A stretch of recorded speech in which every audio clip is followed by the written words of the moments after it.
Tonight we're discussing parsha or portion of the Torah called Behaalotecha. It's an interesting parsha, interesting part of Torah as well. It starts from God's commandment to Aaron to light the golden tabernacle menorah on daily basis and continue tending out to menorah, and the statement that all his descendants for centuries to come will be in charge of lighting that menorah. And on a higher spiritual level, basically, it's the Chayim who lighting the light of Hanukkah later on, thousands of years later. And we are today, whenever we're lighting the Hanukkah, we continuing exactly that. We're continuing to light the little candle, the little light of menorah. It's the light which basically Hashem brings the light to us Jewish people in order to transfer it to the other nations. No wonder why the windows in the first and the second temple were built such a way that they were narrow inside and wide outside, so that the light of the menorah will project to the wall at the maximum. The menorah wasn't lit up to bring light inside the tabernacle or later on the temple. No. It was simply to provide the light of Hashem to the rest of the world. And the next part, the parsha switches to a commandment to Moshe to initiate the Levites into the tabernacle service, and they all appropriately consecrated to God. And this is instead of the firstborn who lost their special status when they participated in the sin of the golden calf. And then we read about a very interesting story of the second Passover, when people basically come over to Moshe and ask him and make not a complaint, but make a request. They basically said to Moshe that due to the reasons because we were associated with death, and the explanation, one of the explanations is that they were actually carrying the coffin of Joseph, which the Jews were supposed to take from Egypt and to carry to the promised land. So these people were carrying that coffin with Joseph, and as a consequence of this, they were tamei, basically. They couldn't participate because they were impure, tamei. They couldn't participate in the Passover sacrifices. So they came over to Moshe and said, we're doing the nice mitzvah, we're carrying the coffin. Why we cannot participate? Why we would like to have an opportunity to participate in Passover sacrifices. We want to observe exactly what our brethren, all our brothers and sisters, they had the enjoyment, the mitzvah, to participate in the Passover offering. And Moshe didn't quite know the answer, so he went to Hashem, and Hashem said, yep, because of this, because these people are very nice. They had a perfect excuse, basically, not to bring the offering and not to exert themselves and not to do the sacrifices and not to pray and and not to follow the rules of Passover this time around. But no, they wanted to be part of the whole process. So this is very, very nice. And this is how the second Passover, Pesach Sheni, was initiated by Hashem. And Hashem informs Moshe about all the laws of the second Passover. We will talk about it in a few seconds later. Then the section discusses the order given to Moshe again by Hashem to make 2 silver trumpets. The trumpets were used for several different purposes. To assemble the nation, or the whole nation in front of the tabernacle, or just the elders, subject to how many trumpets were sounded. To signal the beginning of a journey, and the trumpets were blown when the Jews were getting ready for a war, for going into the battle, and the trumpets sounded as well for communal sacrifices, which were offered in the tabernacle. So these trumpets had many purposes, and they were always, their sound was initiation of some sort of a process and activity. Then the Aliyah starts basically, the next Aliyah of this Parsha basically is talking about Jews traveling, and as soon as they started traveling, because the cloud has moved, they basically started complaining. They were complaining about the food is not right, and the journey is very difficult, and they're getting this manna which is falling from the sky, but they want the meat, and they insist on all sorts of other issues. The truth is, if you read really very carefully in the Midrash, you start finding out that these people, who were basically, majority of them were Erev Rav, the other nations, the people who were not Jews, who Egyptians were, which joined Jews when they were leaving Egypt, right? And they were the initiators of all of those complaints. And yes, a fair share of Jews joined them complaining. Well, first of all, it doesn't really make sense. Where is our meat? We don't like manna in morning, lunch, and dinner. Come on. They had flocks of thousands and thousands of sheep, and cattle, and cows, and goats, and God knows what else. They could kill any one of them and have meat if they wanted to. The truth is that they were not happy with some of the restrictions and laws on their sexual activities. They actually wanted back the freedom which they, as Egyptians, were enjoying in Egypt, where they could sleep around with anybody at any time they wanted, and including incest. So this is what was the background underneath those complaints. And Moshe basically here, at this point in time, I must admit, it's a bit surprising, because Moshe was an extremely humble man on one hand and an extremely powerful man on the other hand. He turns to God and starts complaining to God, basically, and saying, why did you give me this job? It's a hard job. They're stiff-necked people. They're hard to please. I don't want this leadership job any longer. And this is when Hashem tells him, select 70 elders, and I will assist you in sharing part of your spiritual power with them, so that they will be able to assist you in execution of your leadership duties.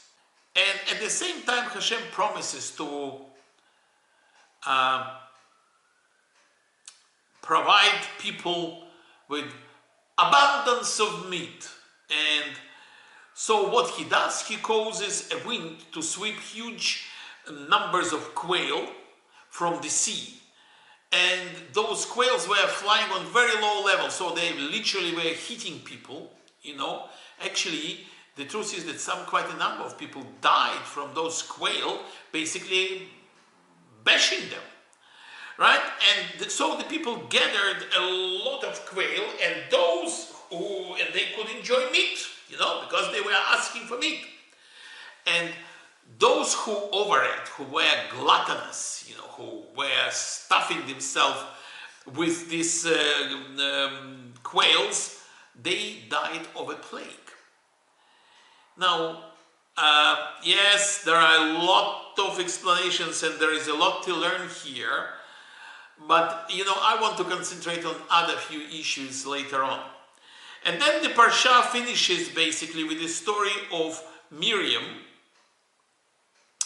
when she basically was discussing with Aaron the fact that Moshe has separated from Tzipporah, from his wife. And she calls her Cushite woman. Cushite woman is basically, yes, Tzipporah was a Midianite who basically accepted Judaism and, was a wonderful, she was very beautiful. And Cushite can mean actually a beautiful woman. Cushite woman. But the fact is that Miriam didn't realize. Miriam was a prophetess on her own. So was Aaron a prophet. But they didn't realize that Moshe was actually well above them. He was the only prophet, right through whole history of Jewish people, the only prophet who could at will discuss issues with Hashem, and who was discussing those issues with Hashem absolutely conscious, panim v'panim, face to face. So it means he wasn't seeing the prophecy in his dream or being unconscious. No. Hashem was directly telling him exactly what is going on and what to do and how to do it. So the fact that he separated from Tzipporah was absolutely true, but that was on orders from Hashem, because by that time, after receiving the Torah, Moshe became actually, in some respects, even higher than an angel. He became more spiritual than a human being. And that was basically Hashem's order to separate himself from his daily sort of marital affairs and physical activities associated with them.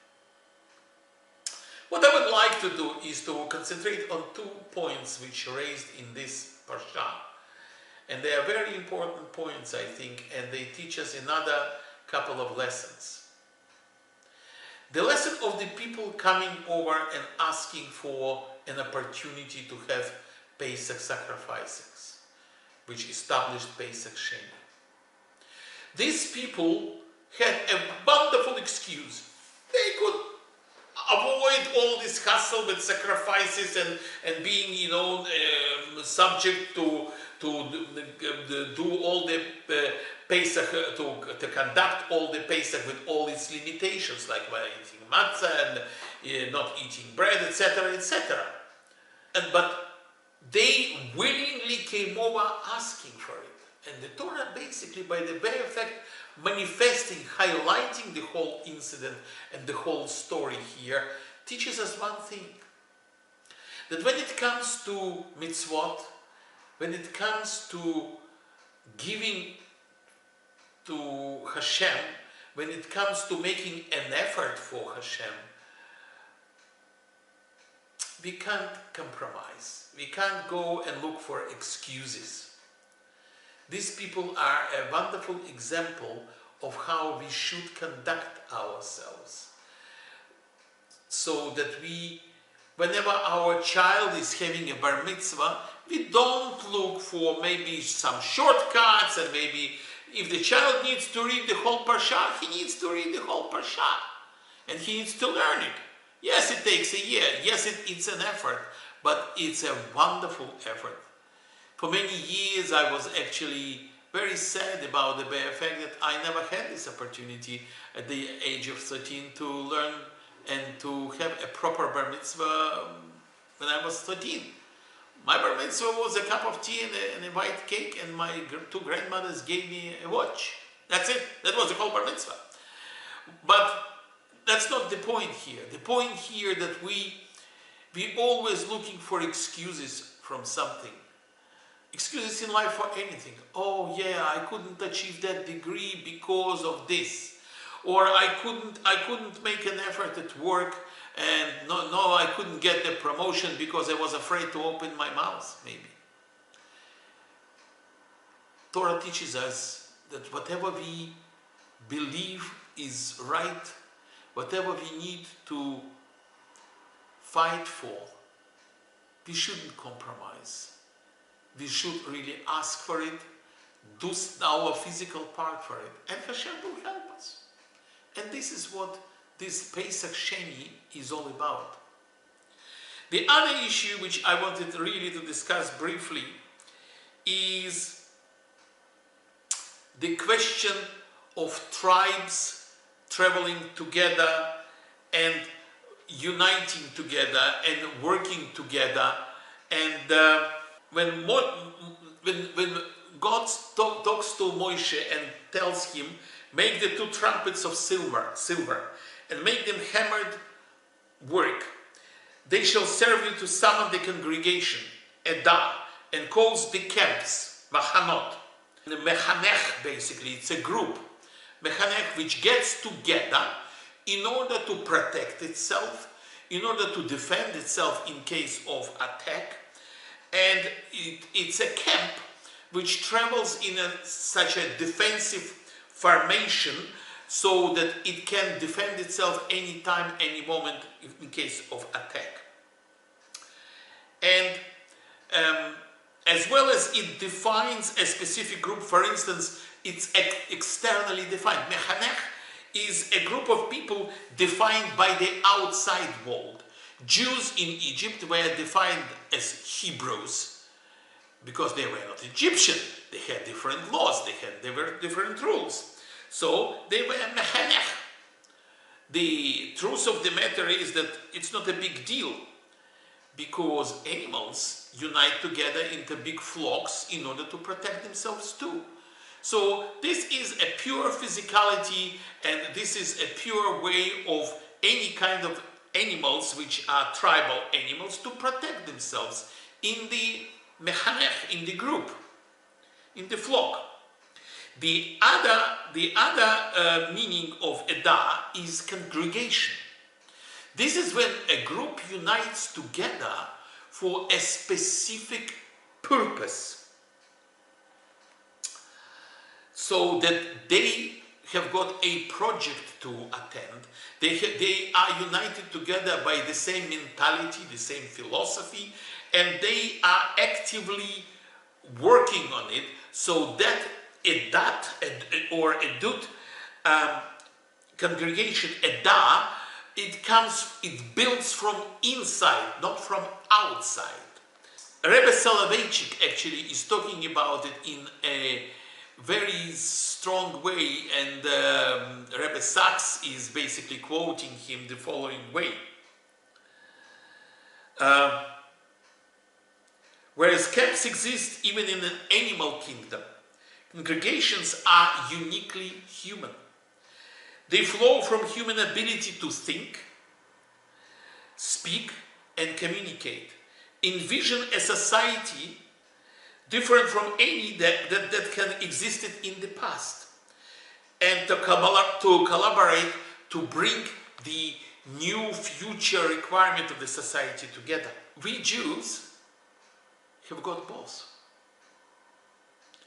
We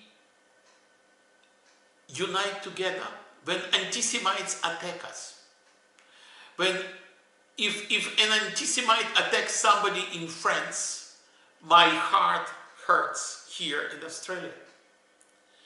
So we feel that connection, and anytime, whenever there is a war in Israel, all Jews immediately unite, regardless of their affiliations with specific different Jewish groups or non-Jewish groups, with their political affiliations, etc. Because this is mechanech, this is the defense of the tribe. And in this case, yeah, that's a very simple mechanism which works with us for thousands of years. Despite the fact that we are basically spread around the world, quite a lot of us speak different languages. We have different customs. We eat different foods. We have got different recipes for gefilte fish even, right? But we are still one nation. We are Jews, united by the bare fact of our philosophy, of our understanding of what has united us at Mount Sinai, when we signed the covenant with Hashem. We are defined by this covenant, regardless of where we live, of what are our affiliations, and what group of Judaism we belong to, whether we are Sephardi or Ashkenazi, whether we are Chabad or conservative or reform or any other group of Judaism, or whether we are simply a Kabbalistic group which is telling that there is we are not religious, we just a bit of science, we are a scientific group, which is not true basically. But regardless of all of this, every Jew around the world belongs to this group, to this Edah. Edah, a group of people united by one simple notional idea of the covenant. It's not such a simple idea. We are the people whom Hashem created to become the kingdom of priests and the holy nation. And one way or the other, sooner or later, we will fulfill that obligation. Thank you very much, and I will see you next time.